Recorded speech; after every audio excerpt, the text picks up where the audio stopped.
Hello, everyone. Thank you so much for coming. I hope you signed in the back of the room and grabbed some snacks. Oh, you signed in. I didn't sign in. Grab snacks. So we'll have a few announcements before the panel. First, dues are due. We will talk about the Schuster's Corn Maze, our next meeting, the NWS field trip, and then the merch design contest. So first, if you haven't paid dues yet, please pay through Venmo to Greta. Otherwise, please fill out the department waiver form. This link will be provided in the slides that are sent to your email and will be posted in the student area. Okay, so for announcements, one of the biggest things we have coming up for our next meeting is Schuster's Farm. So it's on Saturday, October 19th. We're going to be voting for time, so we could do 6 p.m., 7 p.m., or 8 p.m., depending on what you guys want. So we'll send out a form for that, or you can use the QR code. But it was really fun. Went last year. It's a really good bonding experience for everybody and good time. They also have really good slushies. I think they were apple slushies or something. I don't know, but I remember those. They were gas. Our next meeting is going to be on October 24th, and that's going to be with Andrew Markowitz, who's the chair of the AMS Board of Private Sector Meteorology. So we'll get a private sector perspective, so please come in and join us. Also, we did shift the NWS Milwaukee Sullivan field trip to Saturday, November 2nd. So if you can now make that date, please sign up, and we still do need a few more drivers for that as well. Okay, so for merch, there's a form that's going to be sent out soon with a design contest. So if you think you're good at art or just want to try, feel free to send in a submission. Yeah, we're thinking about doing AMS design and AOS designs this year, possibly from some suggestions that were made. So start brewing up your ideas for that. Right. Now let's introduce the panel. First, Hannah, would you care to introduce yourself? No, that's fine. I'll pay you back in class. It's all No, right. I know. I know it. I will not. Sorry. So I am Hannah Zanowski. I'm an assistant professor here at AOS. I'm starting my 4th year. I'm an oceanographer, so I keep all of you honest about remembering the other half of the planet. I do Arctic oceanography and then deep time, like very early Earth oceanography. I took my all about the ocean. So, Thank you. Hi, I'm Phil Wagner. I'm I've been here as long as Hannah. I was going to say I'm older than Hannah, but it's my 4th year here now, and I also study polar climates. Who is taking review with me in this?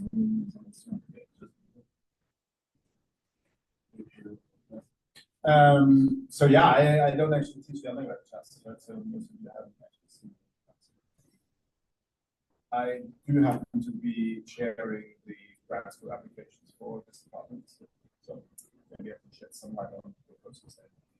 That's from here, and I have to run at 6:45.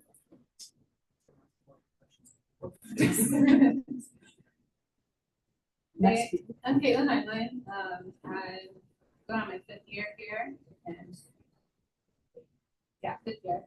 And as a professional master's program, I used to work in private sector before that as a forecaster and things for a while.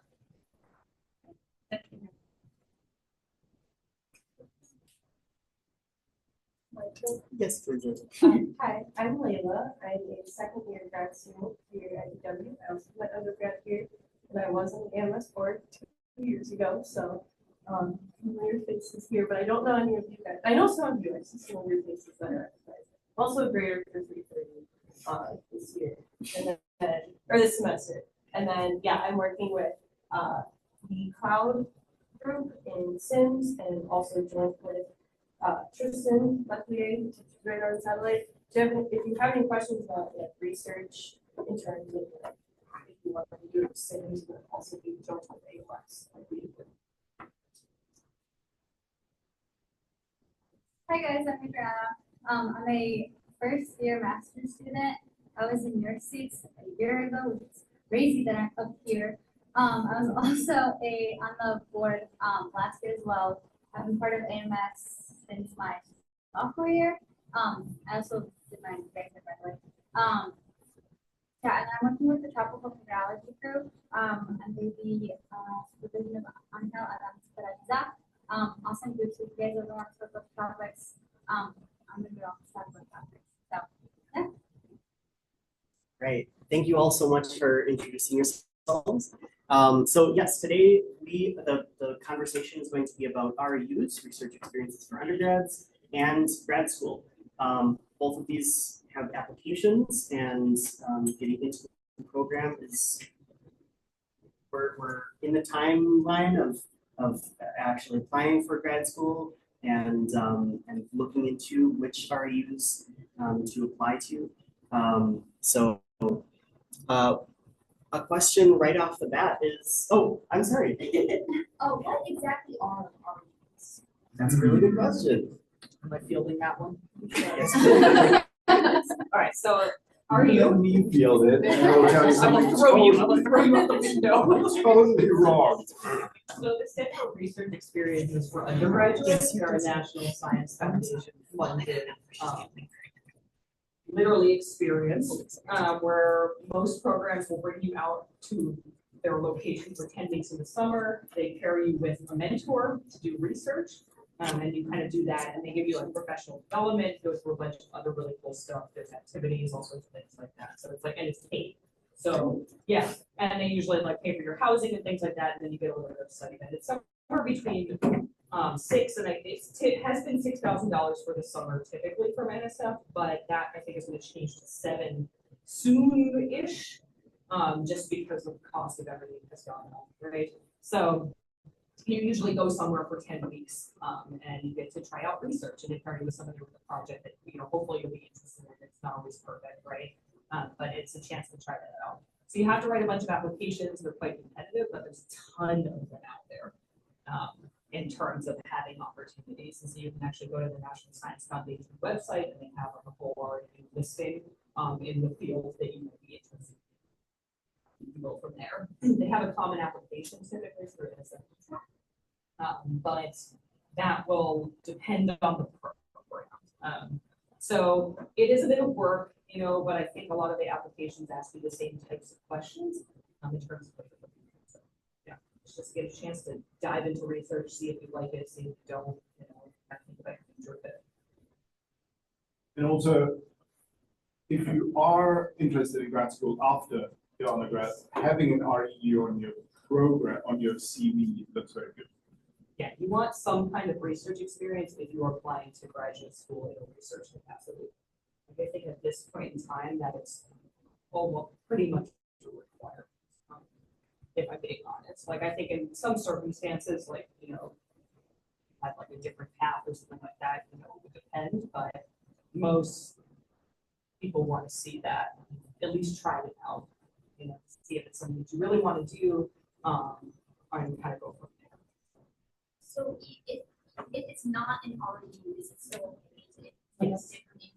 Absolutely, yeah. So you could have done work with professors within the department who are not necessarily part of the REU or anything like that, or you just did happen to do some kind of research internship with some, 10-week type summer thing. It's like there's lots of other programs that aren't like NSF REU. There's like NASA SARP, like a student airborne research program. There's tons of them that are not literally NSF REU. That's just what the National Science Foundation funded ones are called, right? So there is like Noah Hollings, there is through many of these different organizations, there's Bill and Penta. So it's basically just summer research internships, but also if you don't get any of those, those kinds of named internships, if you just happen to do research with a professor in the summer, just within the department, that's fine too, or throughout the school year. A lot of people do senior theses with me, or just start doing research with me their junior year, just as a chance to kind of see what that's like. So lots of different ways to do that if that doesn't pan out. Yeah, I did. So I applied to REU, I didn't get it. But I think that was part of it too, because I started the internship with SCCC my freshman year. And so I had that throughout like my sophomore year, which was COVID, which was really nice because I worked remotely. But then I also had that like up to graduation.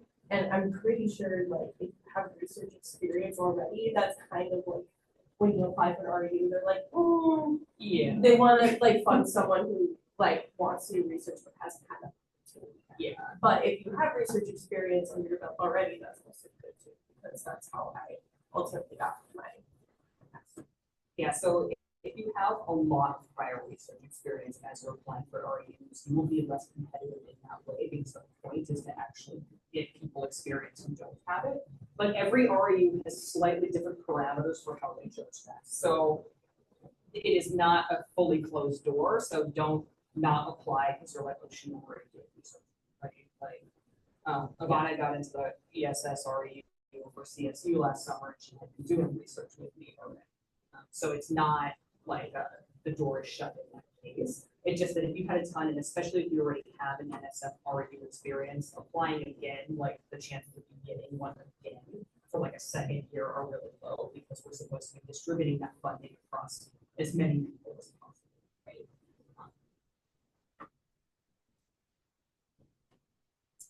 In the vein of sort of exploring what is an REU and how important is it, I want to explore what are the differences between the research graduate school and professional master's program.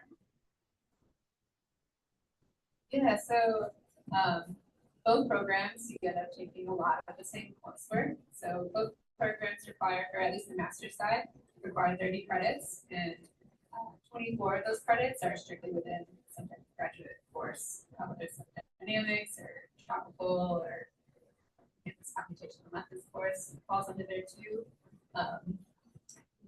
And the last 6 credits either will get split up into research or into professional development. So on the research side, obviously you're completing a research project and compiling a thesis and doing your dissertation at the end. Whereas in the professional program, you spend time really just exploring the field, seeing what's out there, and trying to work toward a certain career aspirations. So developing different professional skills and getting experience for an internship during the summer.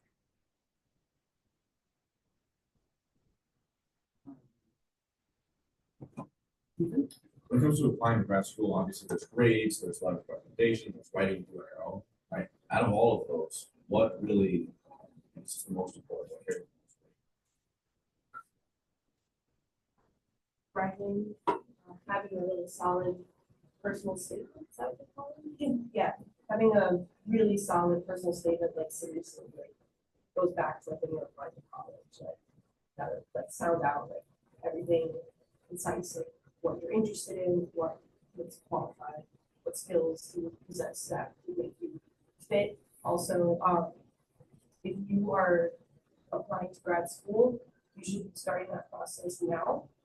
If you haven't already, talking to, like, do your research on schools, talking to, reaching out to potential, you're gonna have to do a lot of cold emailing. I did so much of that.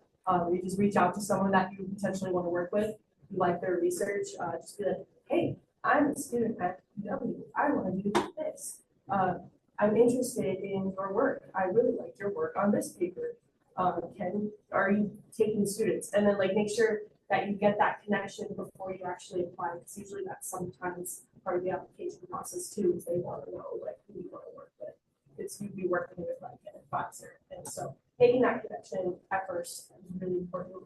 I remember emailing a lot of people like across the country, and then I was able to meet one of them at AMS, and when I didn't end up working for them, it was still nice to put a face to the name.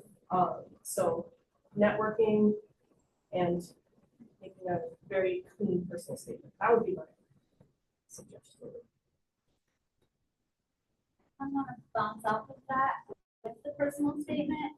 And like, put me if I'm wrong, but make it be real, I guess, for that sense. As in like, don't make it be all perfect that like on paper you have no flaws versus like we're all human, we make mistakes. So like at least for my personal statement, I mentioned that like, hey, I know I can be a really busy person, but I've like reached my limit of knowing that this is the amount of work that I could possibly take per semester, and I know that like if I overwork myself, I'm not going to be producing the best grades for projects or just like research in general. So like knowing that I myself put boundaries and I made sure to say that in that statement.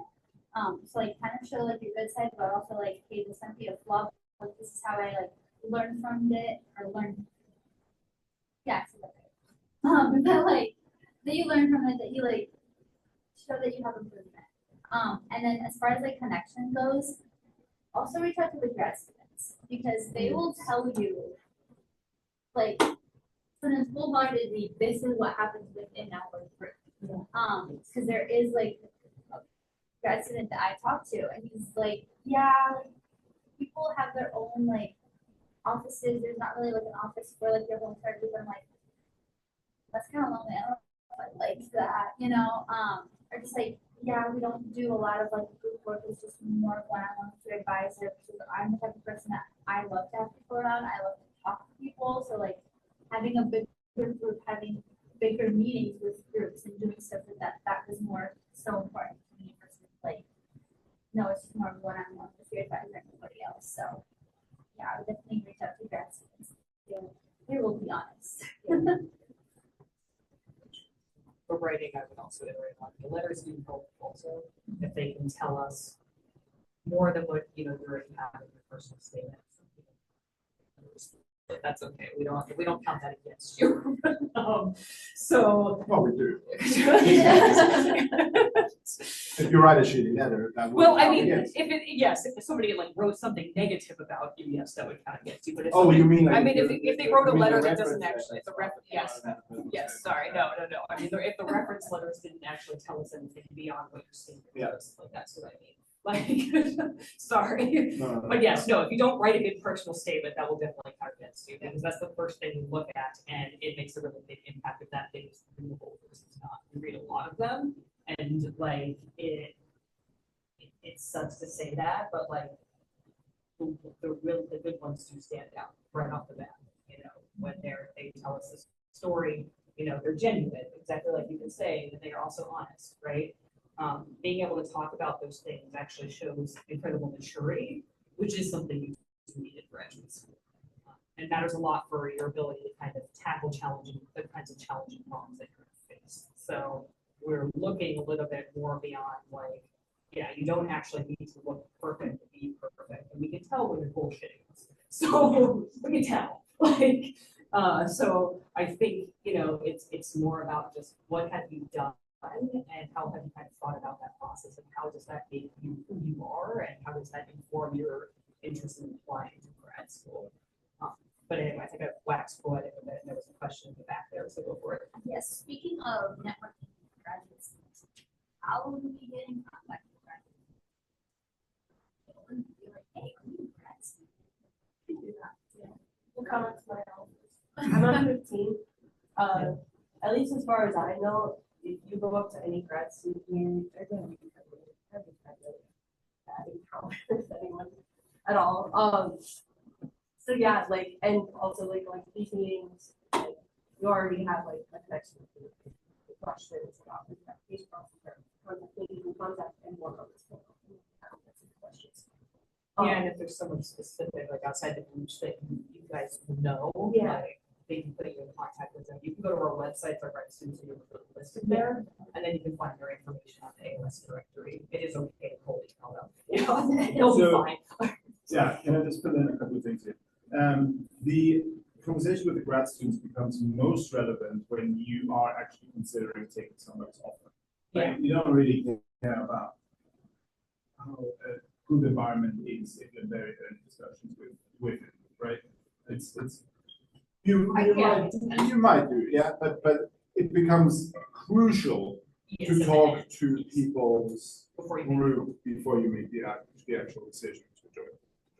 Yeah, jumping off that, if you, once you're in, at least here, and probably a lot of other grad schools, they'll extend a visit offer, they'll have you come visit, and that is, and we usually have those rolling in the spring, and that's when like the grad students go, they're like, hey, we're having a big lunch with all these prospective grad students, come and talk to them.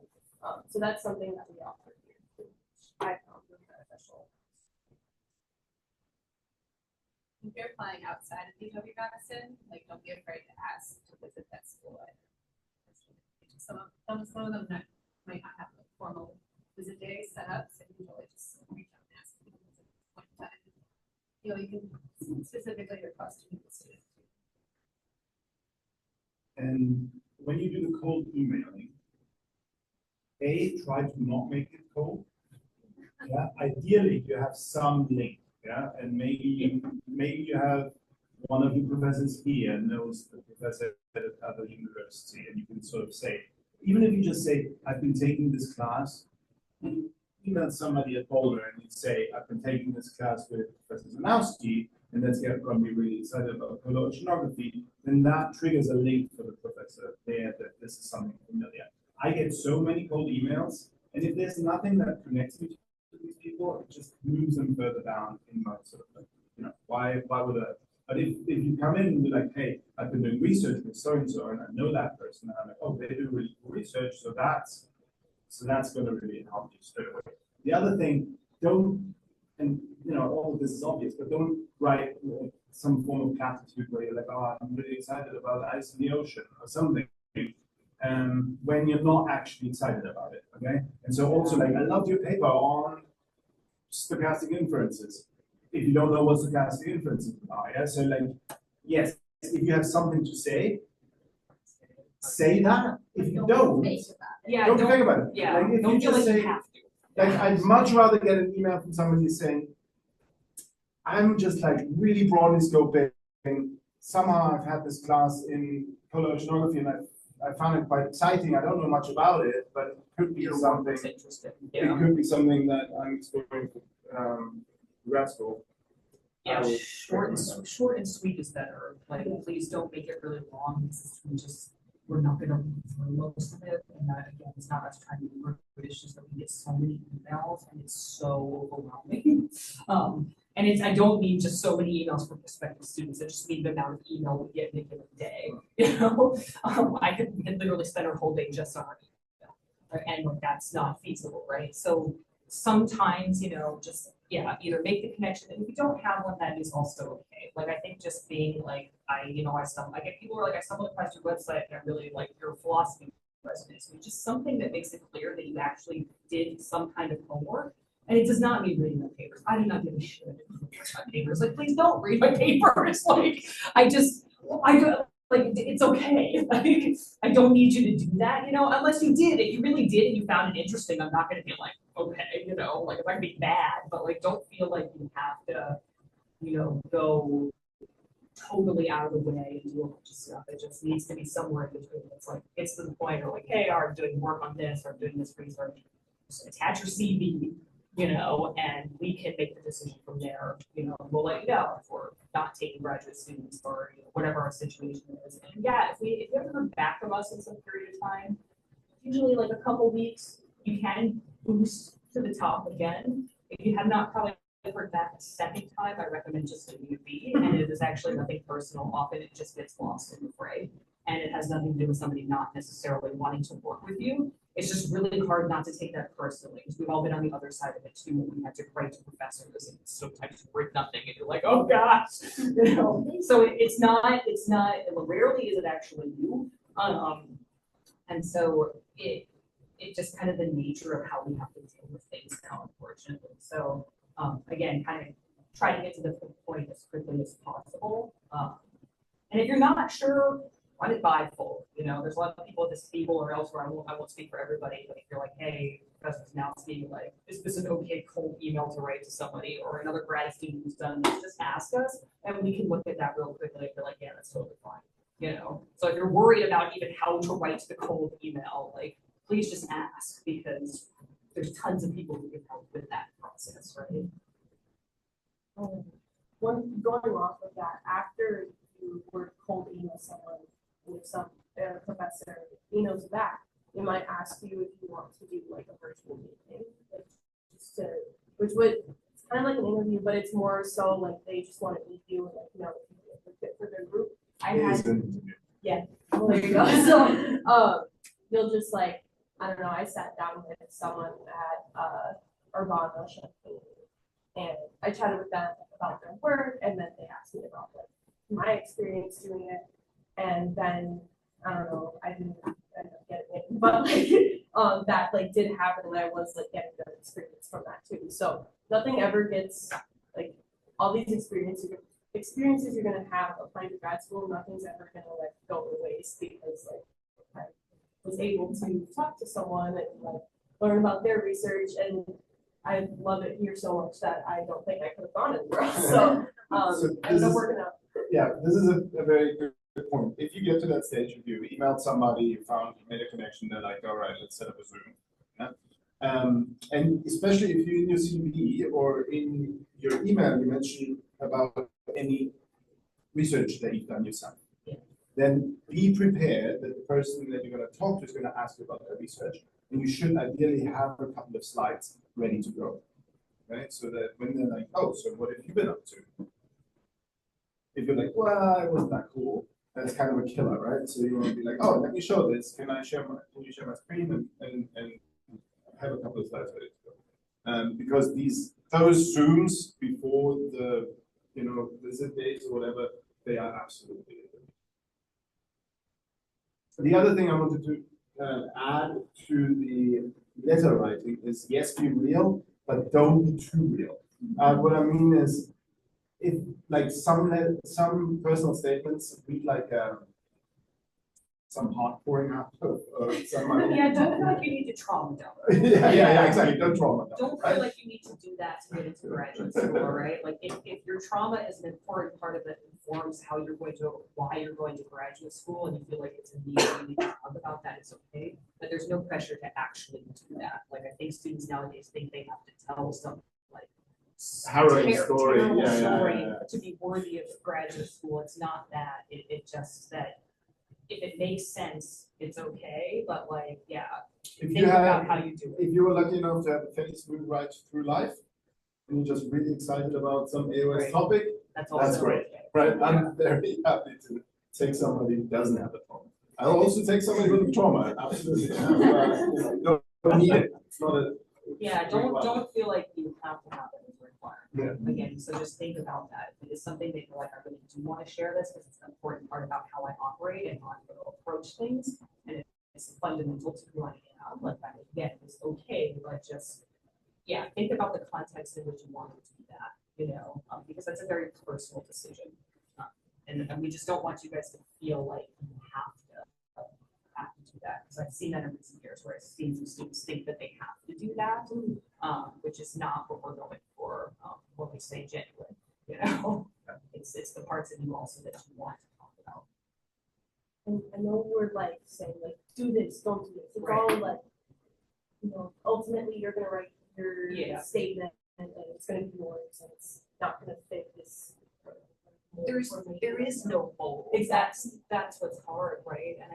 Because we all have very different opinions, just even up here about what matters exactly to say. And so that's why like a lot of what you're gonna choose will be okay. Except for, I was just gonna add, don't write about how much you love the weather. Because we all love the weather. And chances are your competitors, like people who are trying to get the same spot as you, also love the weather. You're going to grad school for it, for Pete's sake. So, I don't know. I quite like it. well, okay. So see, we do have Right, different opinions. it can read really cliche, and Yeah. sometimes it doesn't. Sometimes you're like, well, I guess like 25 people went through that tornado, and that is why they're here, and that is why they're here, like. No, exactly. So it's, I'm just saying, don't be like, "Oh, I love the weather. This is why I was in grad school. Like broaden out a little bit. you can make it. Yeah. I guess bouncing off of that and a few other ideas, I know that I've had like obviously different opinions of saying like why you got into it. Some people want to hear that story, some people don't want to hear that story. Like, oh, we had like a bunch of flooding and that's why I wanted to go to weather or something like that. Like make it be your personal statement, but also be aware that there is restrictions of how much you could write into the lab. person. Each school has a word limit that might be different for Madison versus like Albany or CSU or St. M or what other schools are there like? That's it, that's all. It's so many. So like be aware that like you might have a constraint of how much you could write in there. So for one school you might want to add like one piece of information versus another school you might not want to do that because you can't because you have a physical limit. So yeah. I was gonna add folks. Like, how important is a school's reputation when you're kind of scoping out different programs? Because even if a school maybe isn't like ranked as highly for research and things like that, but the specific professor and researchers who are working there are still like working in the field. Like, how does that rank in terms of importance for programs? Depends on what you want to do with it, right? Like, say, I don't know, Hannah is a oceanographer studying freshwater fluxes in the ocean. There's probably not many people that are better at doing that than Hannah. If you want to be, if you want to make that your, what I'm trying to say is, if you want to become an expert in the field that your advisor is an expert in, then the reputation of the school is totally irrelevant. If you want to go to grad school so that you can check the PhD box, and after that you want to go to Goldman Sachs, then you probably want to go to Princeton or Yale, right? So that, I mean, I'm totally stereotyping. No, but it's correct. Like they have like a whole undergrad major to funnel into Goldman Sachs and Princeton. So like, but yeah, it doesn't. The school name does not actually matter as much as the people working there, whether or not those are good people. And it's not so much that you need to be with the world's most famous advisor. You just need to be with people who are known to do decent work in that area, right? So it is actually much more people oriented than its name, but it is true that yes, if you go, we know what who the good researchers are in our field, what the more well-known schools are, and they're not necessarily on the Ivy Leagues, right? Not always, some of them are, right? But if you step outside of that world, then suddenly some of those other things become much more important. Now I think in like climate and weather and like industry, some of those folk came from these programs, so they know a little bit more about those, which ones are good versus not. But yeah, if you make a big leap outside of that, like still something like the Ivy League holds a lot of sway, whatever stupid reasons. So it's just kind of one of those things because it's name recognition, but for you in terms of what you're thinking of right now, you kind of need to make a decision based on that. And I recommend thinking about the people you really want to work with rather than the name of the school. Because they're, everybody's going to name the same freaking 5 schools that they want to go to. And there are plenty of good researchers outside of those. And very few people are going to kind of get into those places. So kind of cast a broad net and don't worry so much about the name. A really important consideration is your personal relationship with stress and pressure. Yes. Because there are people who are just destined to be at MIT and be in a high pressure cooker system of a grad school, and then there are people who are not. And so if you like the environment where you're like in competition with all your peers, where every grad student is sort of trying to vie for that #1 spot, then a very competitive school might be the place for you. If you're not that interested in that and are more, I think like our department, for example, is kind of Way more collegial. famed for being supportive amongst the grad students, then Sorry, man. and as Hannah was saying, it doesn't map, the research excellence doesn't map one-to-one from the schools. Yeah. I want to say one more thing, but I don't do it. I guess I'll take over Yeah. for a little bit. I just want to say that your relationship with your advisor is basically so much more better than the name of the university that people get. Because you could go to the most prestigious university on planet Earth, but have a terrible relationship with your advisor, and you will be miserable for the next how many years you aren't whether that be like your master's or PhD. So if you are planning on going to grad school, I would emphasize for the next how many years that you want to be in grad school. Do you want to be happy or do you want to be miserable? You want to be with a good advisor that supports you, that pushes you to do your best, that knows like your boundaries, but also knows that like, hey, they tell you like you're doing too much or you're doing too less. That is so much more important than anything else, in my opinion. And also just like on top of being in a good relationship with your advisor is also the project that you're working on.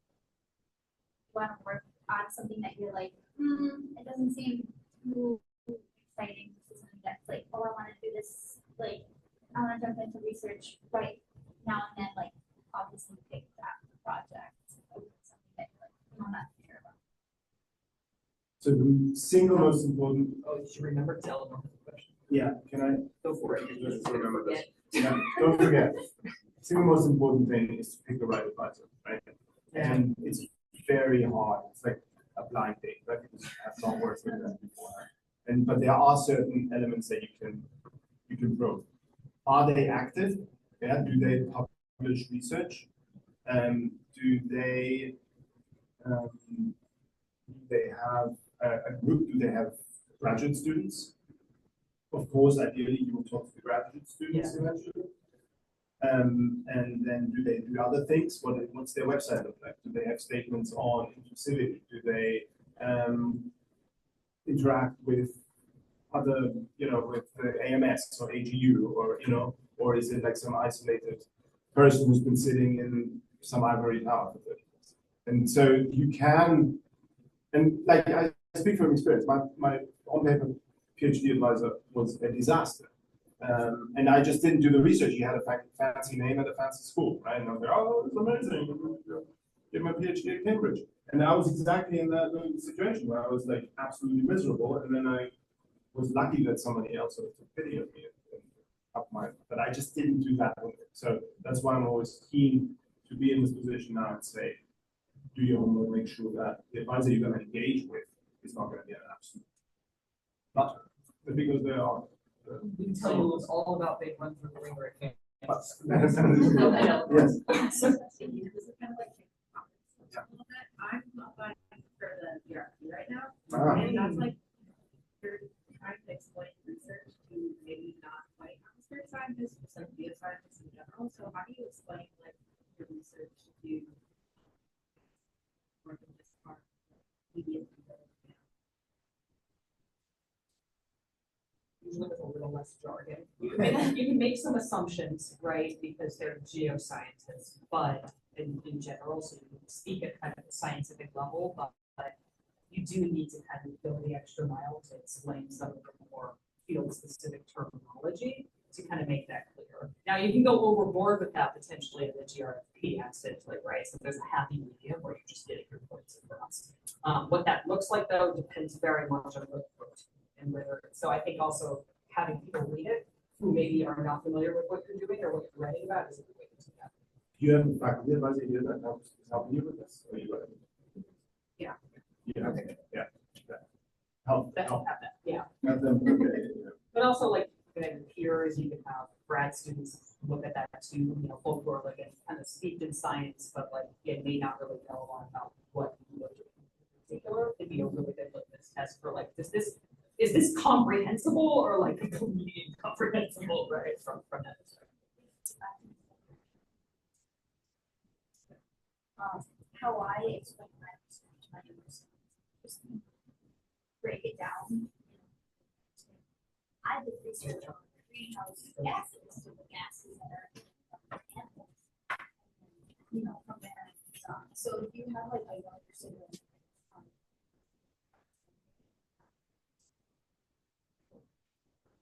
just outside. You have some maturity. Now, granted, take me with a grain of salt, because I have nowhere near experience. Yeah, for the GRFP, you probably want to be like one level above that, but that's generally good advice for communicating science. So, yeah. Do you have any more final questions for me or the graduate program? I suck at some of my gen eds but I did good at my major courses. Is that like okay for a graduate application, or is that just I would address it in your personal statement.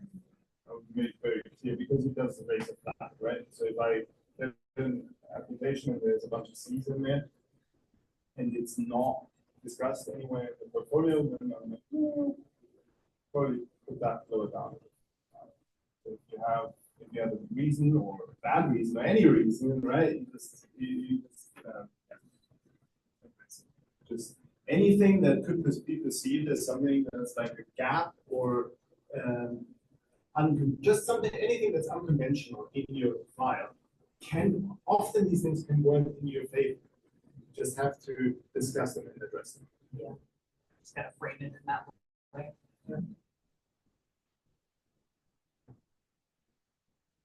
Well, I guess this is specific. So I was just wondering how you go about initially finding people you're interested in working with. Is it kind of know what you're interested in, look for research papers that are kind of on that topic, or? When I was applying, I just Googled it. Thank you guys. Good luck. Let me know your questions. Yeah, I just Googled it. I like looked up, I was like, okay, I like severe weather. I like, I don't know. Yeah, sometimes it's bad, yeah. I like had a moment where I was like, I just need to sit down and like go through like some websites of some of the schools. Start there. Like, Yeah. I knew I was interested to know about UW Washington, which is pretty esteemed in our field for reasons. And when I like looked on that page, I like found a few people and I was like, I made a spreadsheet and I like wrote down like everyone's name and like what they did if I was really interested in that, and like some of the schools I didn't even end up applying to, but like start maybe with like look up like top meteorology graph programs. So you'll see us on there. Not to toot our own horn, but yes, CSU, Boulder, Washington. I don't know. We've kind of named a few already. Penn State, they got one. Yeah. You couldn't find all of like the research advisors though. They'll probably be listed on the webpage and have their CV, like just like ours is here. So I'd start there, and then they'll probably have their email too. And you start cold emailing. Yes, you have to kind of dig around once you get to the websites, like look at all the faculty and look at what they do. So it's kind of a time-consuming process, but the giant spreadsheet is a great way to go in the beginning when you can't narrow it down. Also talk to professors in the department. If you're like, hey, I'm interested in these kind of topics, I don't know what the kind of good schools are. Like there's loads of people in this department who are really well connected to those kinds of things. So kind of just don't be afraid to actually ask us about that, because we can help you have a conversation about that. At least get you thinking, like here are a few schools that are off the top of my head, we can rattle off. And then from there, you can kind of get the sense of how to do that, and so just keep talking to people, but like just again, use people as a resource who have kind of are further along in the process because they've had to do the same thing, right? So, Googling is also great, but if you don't even want to do that, you can just Google your professors. And we'll tell you some of those things, right? So. And on their website, I know depending on obviously what schools, they'll like say what projects are open or what projects they're looking for people to fill, which is nice because then it's like, oh, you click on it and then there's like a little description of like what that project will entail. Which would be nice because like you're right, you're like, hey, I saw on your website that you have a position and I'm interested in a like work together, can you like do things like that. Yeah, I would definitely say just look at the website. Yes. No. I just had a thought about your question. You probably have a class that inspires you, that you're taking with a professor that you find cool, and that's the reason why you think about grad school, right? Or multiple. Go to that professor, ask them who they think is doing the best work in the field right now, and who might have funding for research. Because these fields are all quite small, and we know each other. We talk to each other. We talk to each other, and then that professor can do well in that class. You can even ask the professor. Appreciate it.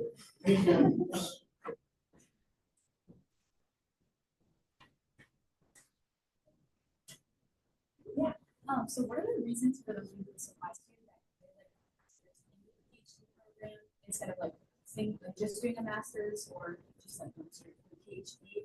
And like maybe what are the different job outlooks and outcomes for someone who has a master's degree versus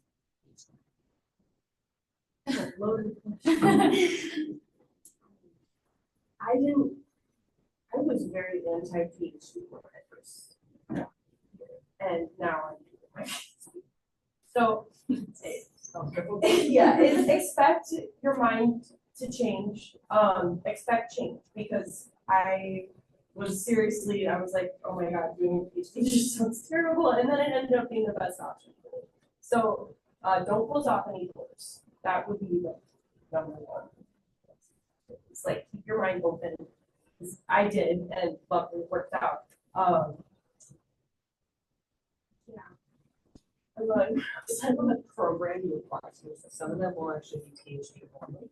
If you're at Masters in the Arts along the way by passing your, qualifying exam, whatever that looks like. So that's the case at Princeton, where I went. So you kind of just go, and I kind of knew I wanted to get a PhD, so I rolled up. There are programs though where like, even in those cases, what they can do though is you could still graduate with an MS, you just defend master's thesis. And that doesn't mean you didn't pass qualifying exams. Sometimes you can just make a decision like this shit is not for me. So what is hard sometimes though, especially for research master's programs, is there aren't actually that many programs like ours that actively take on research master's students that pay them. It is typically something that's like, again, you check it off as a box along the way. Like I think you do kind of at UW, and you're paid through that, but you're kind of expected to go through that advancement process, and then continue on to the PhD. And they may also pay master's students, I don't know. But there's some places like that they don't really want, well, the master's students are mostly unfunded. And so they really want to just take on PhD students. So that's kind of the case at like Scripps Institute of Oceanography, which I realize is going to be much more niche and maybe not relevant to most of you in this room, right? But the schools are kind of weirdly particular about them. And some of them are just like master's only programs, right? So for you, it's a matter of figuring out like, okay, from an application perspective in our program, like I don't actually care if the student's applying to the research master's or the research PhD for me. I kind of just plan that they'll be here for like the PhD 5 years from a funding perspective, because you just can continue on. If you realize some way through your master's that you actually want to get a PhD, that's a conversation you have with your advisor and whether or not they have the money to do that. That's really what it comes down to for us. But not every program is like that. So it's very much digging into what that looks like, and also knowing yourself, like thinking about like both of my graduate students right now, both of them are actually going to continue on to the PhD, but they applied to the research master's program. That just made them feel like that's what I think I want to do right now. And so it's not necessarily a negative to do that. It just really depends on the program and how they do it. So you have to kind of do some digging on the website, because we are one of the few programs I think that's okay with that. So, yeah, and that it fully supports that process. So there's not a wrong way to do it. It's just a matter of figuring out which schools think that there's a wrong way to do it. I think from like the completion standpoint, when you finish a research master's, it's such a versatile job in like any field really. Whereas like a PhD, definitely start becoming more selective. But I think kind of, I wouldn't say close doors, but like there's some companies that just aren't going to pay salary for an MS required position. So kind of like, I don't think you need to know exactly what you want to do right now. But having some idea of like what you want to do in your career might be helpful. But PhD route, a lot of people transition into research positions or academia. Yeah. We're seeing a lot more industry wide and corporate industry over the PhD, but it's kind of a long haul for skills that you don't necessarily, if you don't need a PhD, you don't need to Like that sounds ridiculous and redundant in some ways, but that isn't true. Like it isn't like a be all end all. In fact, it can be a waste of your time where you could be out there making money if making money is your bottom line. Now, you'll get paid more if you have a PhD in your and make a lot of money if you do that transition right and you know how to package these things. And a lot of programs these days are thinking about that much more because it's a viable option. And the replacement rate in academia is one. If you really think about it, like there are not a lot of faculty positions, there are very few and far between. It's super competitive. You know, most of you will not, if you go through that route, will not become that. You will do something different. And that's okay. And we accept that, you know, we're not trying to turn out carbon copies of ourselves, right? Or at least if you're a good advisor, you're not. So it is kind of personal, right, in that regard. But like, don't feel like, oh, I'm just getting a master's or something, and that somehow makes you like lesser or like not good enough. It really is about what you want to do with that and what doors you think it's going to open.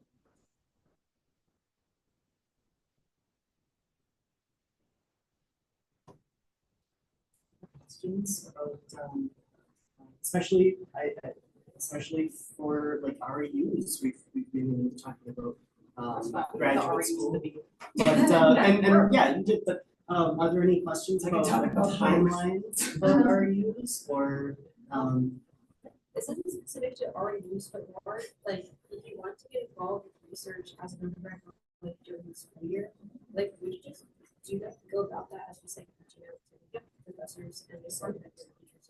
Yeah, just ask them if you can chat with them, if they might have some opportunities. Sometimes we're not sure we have opportunities, and then you come talk to us, and I'm like, I guess I'm gonna make an opportunity, and then we do. So like, it really is just finding people you're interested in, see you guys, and going from there. And it is also, that's another cold email situation where it is okay to do that, or just knock on their door, or whatever it is. Like we don't mind. Yeah. And the worst we can tell you is no. That's not, yeah. And you can also, if you find out like in an application process, even if you apply to an REU and then all of a sudden it's like not what you want, like you want to do that, but like don't be afraid to say no. Because like if there was like when I was applying, I applied somewhere and I was talking with them and I was like, oh, it sounds like a really good deal to do work. And I was like, I just don't think I can make it up and move to work. So I'd write an email telling them, thanks, but I can't make some more things. But stand up for yourself is what I'm trying to say. Like if you get a feeling that it's like your grad school experience, like the group that you're trying to work with isn't going to be right fit for you, make that decision before you apply. Don't feel like you're gonna let us down if you have to tell us no. Yeah, exactly. That They'll find someone. Once you get to know us, I think it can feel like, oh, I was really excited about this professor, but I had to make this decision and now I don't know what to do. And it's like, tell us early because then we can make an offer to somebody else who's probably waiting, and especially if you know. But also, you're not the custodian of our emotional state, right? You're there to take care of yourself, and we want you to make the best choice that's for you. And so, if that choice is not our group, like it's not your problem. And that it's not going to hurt our feelings in that way. We might be sad. We're like, oh, I was really excited about that student, but like genuinely, like this for the students that turn me down, I often see them in other places because they run in the same circles as I do, and I'm just excited to see what they're doing. So again, there may be some shitty people out there who aren't like that, but you know what? They're just not worth your time. And bullet dodged, as far as I'm concerned, if you end up not working with them. So yeah, that's another one. Good one. Get the dirt on the people who suck in the field. Definitely talk to professors about this. Some of them can be a little cagier about it, but you can find the people who will be honest about it and be like, avoid that person. Because there's a few of those that run in some of those big schools. And as far as like reaching out, I mean, I literally knocked down on Hill's door. I'm like, hey, so can I do research with you? And I'm like, I know that you get a ton of emails. I would rather talk to you in person than write you an email because I have some secondary emails. But yeah, like I just walked into his office and like, hey, I like the group. I want to see if I want to do research on and see if that interests me. So I got started in my undergrad. I guess to your question before, I had a very unique situation in the sense that I decided to apply to grad school in December. And it's true. Yeah, I applied, like decided to go into grad school really late. So I think me and Angel were talking about it like around Thanksgiving. And like, you know what, I really don't know if I want to do grad school. Like, I don't know if I want to like go into a job or if I want to do research. Like, I still like to do research, but like, is that something that I really would want to do for like the next like 2-3 years of my life? I don't know. And so at that point, I like went on people's websites, looked at their projects, and like, you know what, I think I'm gonna give this a try. I'm already having fun with the research that I'm doing in undergrad. Might as well just do the masters. And yeah, I applied like so I didn't have a chance to Zoom people, but for those that want to do grad school, please start early. Do not be like me and apply before the deadline. So So some of them are due in like early December, so there's a Yeah. lot of them So it's like yeah, December first. a lot of them are early now. Yeah. some of them are like January 1st, January 15th. I'm like, Right, "No, right, right, that's right. okay. Those are for me. Versus the December 1st, I'm like, there's no way I'm gonna write that, no way. And then also like gives you time to like also ask for letters of grad. Ask them early. Yeah, Because you do not want to ask the professor like, hey, letter to you, write me a letter of grad. This is in 1 week. They're not gonna read it. Or it's like right before Christmas. Oh, Don't yeah. extend that. That would be bogus. Yeah, please Yeah. give us at least 2 weeks. If we've never written a letter for you, I give it more than that. And it's not that we can't write a letter in 3 weeks or in a week or a day. It's just that we may not have time literally in our schedule to do that. And so sometimes we can turn around on a dime, but we don't like to have to do that if like we don't really want to. Often we'll do it anyway, but like try not to do that too much. Because usually it's a late evening or something that, you know, we weren't planning for, or like an early morning, just to kind of make sure that, and we know you end up in that situation sometimes because you just shit just hits the fan, but like, you know, if you can avoid it, please do, you know. Be super intentional about who you're asking your rec letters from. It's like, I mean, I've seen some rec letters from people that it does not shed any light on the student. So like, I had their English teacher from. The letter doesn't actually tell us. Yeah. So if you're applying to the research program, someone who can speak to like your coding abilities or like Your your ability to knowledge, research. expertise in this specific project or how it connects to that project, you know, just someone that can speak to your skills. Yes. So we're talking about like, you know, meeting these deadlines and doing stuff. If we're on a normal undergraduate path, so like, when should we start applying for grad? Junior year, senior year? Fall of your senior year is when you're planning to go straight through. So it's literally like right now, there's several of you, I'm sure you're in the thick of that hot mess. So you're thinking about that, you're thinking about writing a graduate research fellowship application, right? You're thinking about all of that. You probably want to start the process like picking your schools and getting your letter, like picking your schools by the summer, at least like having that narrowed down. Asking your letter writers at the beginning of the semester or pretty early on, just to get them on the radar that that's going to happen and remind them. And then start reaching out to potential faculty mentors at those places around October, November. If you do it too early, we'll forget. Yep. Any last questions? Undergraduate research. Is there such thing as being too early in starting that? No. Started my freshman year. Yeah, it's up to you and how you want to do that. If you want to get involved that early, that's totally fine. If you don't, that's also okay. Just try not to wait till the last minute. Yeah. Don't like start like last semester. Yeah. Right. Your grad application's already in. Yeah, so- exactly. Yeah, what the REU is, I know we set the criteria very a lot for the program.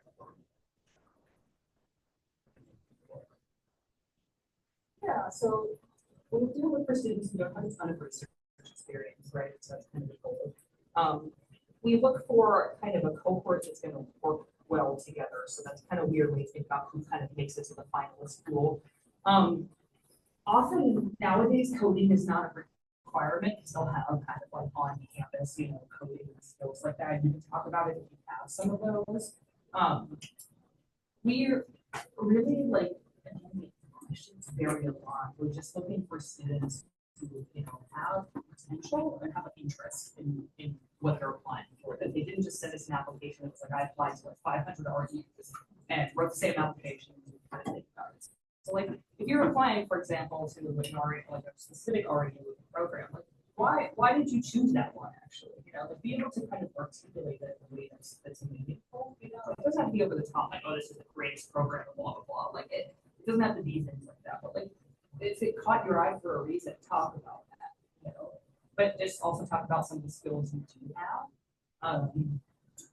And then again, it depends on like the specific questions that they ask, but that's really what we're looking for. Somebody who's interested in doing research, has a reason for why they want to do it, you know, and is able to kind of talk about that. That point across. And then it's kind of coming down to just individual pieces. Of how people do the application. I gotta head out. I'm up on 15. Come into Yeah. my office anytime. Email me, whatever. I'd be happy to answer questions. Yeah, Good take luck. advantage of that. Thank you, Lena. Yeah. If she doesn't die first, but. Oh yeah, if you want to chat more about that as you're going through the process, please talk to me. I literally am the reason we have an REU here in this program for the first time in a 75-year history. So I run it. I got the funding for it. It is mine. So I know exactly what goes into the application. We are not running our program this summer because I need a break. But typically we do not take students from here. If we do, it's only one when it comes to our REU. And that's because NSF really doesn't want us to just take all of the students, and that's fair, right? So part of it is you're supposed to be giving research opportunities to students who come from institutions where research isn't that accessible. So if you are at a big research institution like here, that can sometimes work against you. It's not going to cut you out of the game, right? Because there's not that many institutions, right?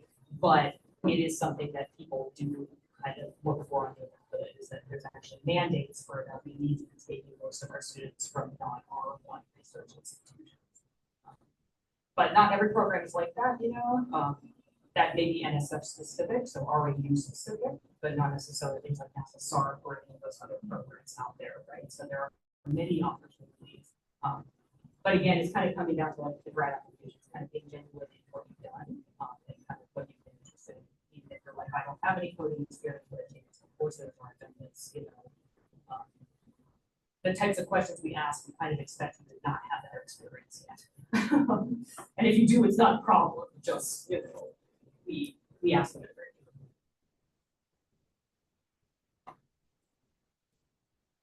Thank you all so much for coming. We will include your emails if you guys have any follow-up questions. I know that our panelists are We're here. Yes. We're always here. Yeah, thank you all so much. Yeah, of course. Thanks for the great questions, you guys. Very Thank you. thoughtful. Thank you.